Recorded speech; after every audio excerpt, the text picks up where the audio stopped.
আসসালামু আলাইকুম। আশা করি সকলেই ভালো আছেন। ইদানিংকালে আত্মহত্যার প্রবণতা খুব বেড়ে গিয়েছে। চারদিকে সামাজিক যোগাযোগ মাধ্যম এবং পত্রপত্রিকার পাতা খুললে আত্মহত্যার ঘটনা দেখা যায়। মানুষ নিজেকে নিঃশেষ করে দিতে চায়, মানুষ নিজেকে শেষ করে দেয়।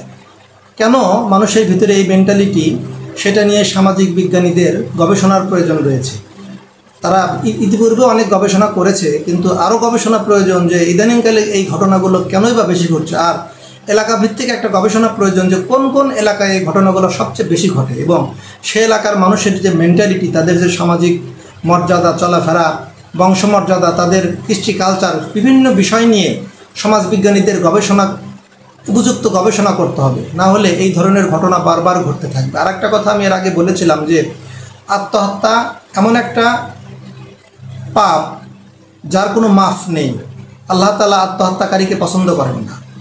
এটা যেমন একটা ধর্মীয় বিষয় এবং সেই বিষয়গুলো প্রত্যেকটা ধর্মেই রয়েছে এবং এই বিষয়গুলো আমাদের যারা ধর্মবিদ রয়েছেন, মসজিদের ইমাম, তারপরে আপনার হলো এই বিভিন্ন ধর্মাবলম্বীদের তাদের যে ঠাকুর দেবতা রয়েছে, তারা এই বিষয়গুলো যদি তাদের এই অনুসারীদের মধ্যে বেশি বেশি প্রচার করে, বেশি বেশি বলে, তাহলে হয়তো এই মেন্টালিটিটা কিছুটা কমে আসতে পারে। কারণ শয়তান সবসময় চায় যে মানুষ আত্মহত্যা করুক। একবার যদি মনের মধ্যে এই ধারণাটা মানুষের ভিতরে চলে আসে, তাহলে সে এটা না করা পর্যন্ত আর থামে না। এইভাবে মানুষের ভিতরে একটা জিদ কাজ করে। আর একটা বিষয় হলো যে আপনারা খেয়াল করে দেখেছেন কিনা যে ভারতীয় যে চ্যানেলগুলো সাধারণত আমাদের দেশে প্রচার হয়, যেটা মানুষ সবচেয়ে বেশি দেখে, এই সমস্ত নাটকের মধ্যেও কিন্তু এ ধরনের এই ছোটোখাটো আত্মহত্যার ঘটনা, আত্মহত্যার প্রবণতা, মেন্টালিটি, এই ধরনের কথাবার্তা, কৃষ্টি কালচার, এগুলো দেখা যায়। এগুলো দেখলে মানুষের ভিতরে একটা অটোমেটিক্যালি পরিবর্তন আসে। শয়তান তখন তাদের কুবুদ্ধি দিতে থাকে। কোনো একটা ঘটনা ঘটলেই সেই ইস্যুকে কেন্দ্র করে আত্মহত্যা করে নিজে তো মরবেই, তার কাকে কাকে ফাঁসাবে তার একটা পরিকল্পনা তারা করে রেখে দেয়। যে কারণে ওই যখন সেই সমস্ত লোকজনের সাথে তাদের একটা ফিকশন শুরু হয়ে যায়, তখন আত্মহত্যার কথাটা বারবার তাদের মনে আসতে থাকে এবং যতক্ষণ আত্মহত্যা না করে ততক্ষণ শয়তান তাদের পিছু ছাড়ে না। ওই জিদ তাকে সর্বশান্ত করে দেয়। এই জন্য বাচ্চারা যাতে ছোটোবেলা থেকে জেদি না হয়, সেই জন্য কী প্রক্রিয়া, সেই প্রক্রিয়াটা সমাজবিজ্ঞানীরাই ভালো বলতে পারবে এবং সমাজবিজ্ঞানীদের এখন এগিয়ে আসতে হবে। আমাদের দেশে সমাজকর্মীদেরকে বিদেশে অন্যান্য উন্নত রাষ্ট্র, ইউরোপ কান্ট্রিগুলোতে যেভাবে মর্যাদা দেওয়া হয়, আলাদা পেশা হিসেবে দেখা হয়, আমাদের দেশের সমাজকর্মীদের এ ধরনের কোনো আলাদা মর্যাদা নেই। যে কারণে এই সামাজিক কর্মী যারা যারা মানুষেরকে কাউন্সিলিং করে থাকে ইউরোপ কান্ট্রিগুলোতে, আমাদের দেশে ধরনের কোনো ব্যবস্থা আছে? যেমন আমাদের দেশে সাইকিয়াট্রিস্ট আছে, মনোবিজ্ঞানী আছে, মনোডাক্তার বিশেষজ্ঞ রয়েছে, তাদেরকে আলাদা হাই ভিজিট দিয়ে তাদেরকে দেখাতে হয়। কিন্তু সমাজের এই সাধারণ খেটে খাওয়া নিম্ন শ্রেণীর মানুষ বা মধ্যবিত্ত শ্রেণীর মানুষ তাদের কাছে তারা পৌঁছতে পারে না। যে কারণে তারা এই সঠিক চিকিৎসা পায় না, কাউন্সিলিং পায় না। তাদের ভিতরে এই জিদটা এমনভাবে বাসা বাঁধে, একসময় তারা আত্মহত্যা করে নিজেকে নিঃশেষ করে দেয়। আর শুধু নিজেই নিঃশেষ করে না, সে নিঃশেষ হয়ে যাওয়ার কারণে একটা পুরো পরিবার, এমনকি অনেক সময় 2-3টা পরিবারও ধ্বংস হয়ে যায়। কারণ আমাদের দেশে আত্মহত্যা যে সমস্ত মানুষেরা করে থাকে, এরা সাধারণত করে তাদের কাছের মানুষ, ভালোবাসার মানুষকে ফাঁসানোর জন্য। বলে যে আমাকে যদি এটা না দাও বা এটা করো, জিদ করে যে তাহলে আমি আত্মহত্যা করে নিজেকে শেষ করে দেবো, তোমাকেও শেষ করে দেবো। তো সে যখন আত্মহত্যা করে, অটোমেটিক্যালি কখনো কখনো সে নোট রেখে যায় যে আমাকে আত্মহত্যার জন্য অমক দায়ী। তখন সেই লোকগুলা আইনের শাস্তি হয়, ফাঁসি হয়। এই যে একটা পুরো পরিবার ধ্বংস হয়ে গেলে, সে এক পরিবার থেকে আসলে অনেকগুলো পরিবার ধ্বংস হয়ে যায়। এই বিষয়গুলোকে সামনে এনে আমাদেরকে আরও বেশি গবেষণা করে এই মেন্টালিটি কীভাবে রিমুভ করা যায়, সেই বিষয়গুলোতে আমাদের খুব ভাবার সময় এসেছে এখন। আমি একটা ঘটনা থেকে হতভম্ব হয়ে গেলাম। সমাজের খুব শিক্ষিত শ্রেণীর মানুষরা ইদানিংকালে খুব বেশি আত্মহত্যা করছে। আমার যে এলাকা, বগুড়া জেলার চান্দাইগোনা নামের যে জায়গা, এখানে পরপর 2টা আত্মহত্যার ঘটনা ঘটল এবং দুইজনই খুব উচ্চশিক্ষিত মানুষ। একজন নাম হলো, এক মহিলা নাম কবিতা নাগ, দেখলাম তিনি হলো প্রাইমারি স্কুলের শিক্ষক ছিলেন। আচ্ছা, আর একটা দেখলাম যে একটা ডক্টরের ছেলে, সেও খুব উচ্চশিক্ষিত এবং খুব ভালো লেখাপড়া করেছে, দামি ফ্যামিলিতে তার বসবাস, তার বাবা এলাকার খুব নাম করা স্বনামধন্য ব্যক্তি। তো সেও আত্মহত্যা করেছে। এই যে আত্মহত্যার ঘটনা শুধু এই আমার এলাকা চান্দাইকোনা দেখে নয়, সারা বাংলাদেশের মতো এরকম অসংখ্য চান্দাইকোনা রয়েছে যেগুলো জায়গায় ধরনের ঘটনা ঘটছে।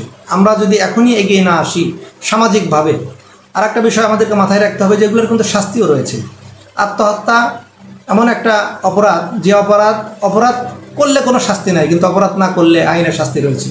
সেটা হলো আত্মহত্যার যদি কেউ চেষ্টা করে বা আত্মহত্যা করতে চায়, তাহলে তার পেনাল কোডে তার শাস্তির ব্যবস্থা রয়েছে।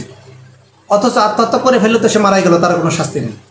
এই তাদেরকে যদি শাস্তির আওতায় আনা যায়, মানে যখন আত্মহত্যার প্ররোচনা বা এই ধরনের কথাবার্তা পরিবারে বলে, এই সচেতনতা যদি বৃদ্ধি করা যায়, তাদেরকে যদি আইনের আওতায় আনা যায় 2-1 জনকে, তাহলে দেখবেন যে আত্মহত্যার যে প্রবণতা এটা একটু রোধ হবে, প্রবণতাটা কমবে। আর যদি আত্মহত্যাকে করতে চেয়ে আত্মহত্যা করেই ফেলে, সে তো করেই ফেললো, কিন্তু প্রবণতা রোধ করতে পারলেও মানুষের মেন্টাল মন থেকে ধরনের ঘটনা ধীরে ধীরে মানে উঠে যাবে, মানুষ আর আত্মহত্যা করতে চাইবে না। ইদানিংকালে আমাদের ফ্যামিলিতেও আশেপাশে অনেক জায়গায় আমি দেখছি যে মানুষ কিছু হলেই আত্মহত্যা করব, শেষ করে ফেলবো, এই যে এই কথাগুলো এত খারাপ যে এই কথাগুলো যদি একবার কেউ বলা শুরু করে, এটা মানে আত্মহত্যা না করা পর্যন্ত এটার আর কোনো শেষ হয় না, মানুষ থামে না। এই জন্য সমাজবিজ্ঞানীদের এগিয়ে আসতে হবে, সমাজকর্মীদের সমাজে কাজ করার, কাউন্সেলিং করার জন্য ভালো পরিবেশ তৈরি করে দিতে হবে, আমাদেরকেই দিতে হবে, এটা রাষ্ট্র দিবে এবং আমাদেরকেও দিতে হবে। পাশাপাশি স্কুল কলেজগুলোতে প্রচুর পরিমাণে ধরনের শিক্ষা, শিক্ষকদের এই ধরনের কথা বলা, তাদেরকে সাহস দেওয়া, উৎসাহ দেওয়া, ইন্সপাইরেশন করা যে তোমরাই পারবে, তোমাদের দ্বারাই সম্ভব, তোমরা এটা করো ওইটা করো। শিক্ষকদের দ্বারা খেলাধুলার প্রতি, আত্মহত্যার আর একটা মৌলিক কারণ, আমি নিজে এই বিষয়গুলো নিয়ে যেহেতু ঘাটাঘাটি করি, আমার মনে হয়েছে আর কি, যে আমরা বেশি বেশি ঘরকুনো হওয়ার কারণে আমাদের ভিতরে আত্মহত্যার প্রবণতা বেড়ে গিয়েছে। ঘরকুনো কেমন? আমরা খেলাধুলার মাঠ থেকে এখন ঘরকুনো হয়েছি, আমাদের জন্য কোনো বিনোদনের ব্যবস্থা নেই, বেড়ানোর জায়গা নেই, সংসারে অশান্তি, ছোট্ট পরিবারের মধ্যে অনেক লোকের বসবাস, মেন্টালি ডিপ্রেশনের মধ্যে ভুগে ভুগে আমাদের এই মেন্টালিটিটা, এই প্রবণতাটা বেড়ে যায়।